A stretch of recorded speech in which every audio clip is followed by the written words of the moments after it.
All right, today we're tackling a topic that affects millions of people, but is honestly widely misunderstood: eating disorders.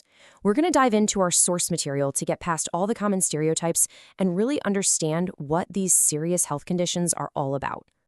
So let's start with the big question, right? In a world that is just flooded with diet trends and endless talk about the perfect body, where's the line? When does being preoccupied with food or your weight actually cross over into being a disorder? That's the key thing we're going to unpack. Okay, first things first, we need a solid definition to work from. Our source material is really clear on this. An eating disorder is not some kind of lifestyle choice. It's a serious mental and physical health condition. And the key words to lock onto here are severe and persistent disturbance. This isn't just a phase someone's going through. It's a deeply ingrained pattern that causes real distress. And this is so crucial to get. These conditions are all-encompassing. They don't just mess with a person's relationship with food. No, they have these profound and often very dangerous effects on someone's physical health, their psychological well-being, and even how they function in their social life. So let's start with what I like to call the commonly known trio: anorexia, bulimia, and binge eating disorder. You've probably heard of these, but even though they're the most recognized, they each have their own very distinct set of characteristics.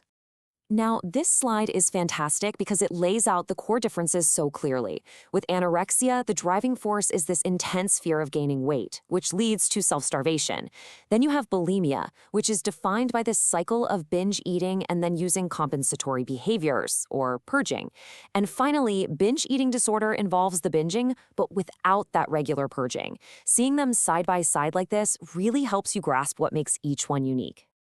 Digging into anorexia nervosa a bit more, the really defining feature is a distorted body image. It fuels this relentless drive for weight loss, even when a person is already severely underweight. And this can lead to some truly life-threatening medical problems, everything from bone loss to serious heart complications. This is not just about being thin. It is a dangerous obsession with absolutely devastating physical consequences. Now, with bulimia, the whole pattern is completely different. It's this vicious cycle of control and then a total loss of control. The binge eating is almost always done in secret, and it's followed by these intense feelings of guilt and shame that then drive the purging behaviors. And because people with bulimia might not look underweight, the condition can be hidden for a long time. But there are physical clues, like dental problems or a chronic sore throat. Believe it or not, binge eating disorder is the most common eating disorder out there. It's marked by these recurring episodes of eating huge amounts of food, all while feeling a complete and total loss of control. But unlike bulimia, there's no purging. That doesn't make it any less serious, though. The distress, the guilt, the shame, it's all incredibly profound, and it can lead to major health issues like diabetes and heart disease. But wait, the story does not stop there.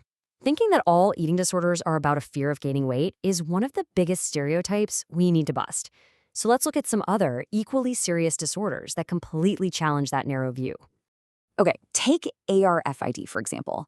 This one is a real game changer in how we think about this topic. With ARFID, restricting food has absolutely nothing to do with body image or wanting to be thin. It might come from a total lack of interest in food, a major sensitivity to textures or smells, or even a past traumatic event like choking. But the malnutrition that results from it can be just as severe as what we see in anorexia. And just to show you how varied these conditions can be, there's pica. This involves compulsively eating items that aren't food and have no nutritional value. We're talking about things like paper, soap, or cloth. This isn't part of any kind of cultural tradition, and it can lead to some really serious medical problems, like intestinal blockages or even poisoning. Then there's rumination disorder. This is another really distinct condition where a person, after eating repeatedly and involuntarily, brings their food back up. It's not caused by a medical issue like acid reflux or something, and it's a behavior that can show up at any age, from babies all the way to adults. So, all of this brings us to the really big question. Why? What causes someone to develop an eating disorder in the first place? And as you can probably guess, there is no single simple answer. It's more like a really complex puzzle. According to our source material, it's basically a perfect storm of different factors all coming together. Genetics can play a part, which means these disorders can sometimes run in families. Then you've got psychological traits like perfectionism or really low self-esteem, which are common threads. And of course, we absolutely cannot ignore the intense societal pressures to be thin, or major life events like trauma, which can act as a trigger.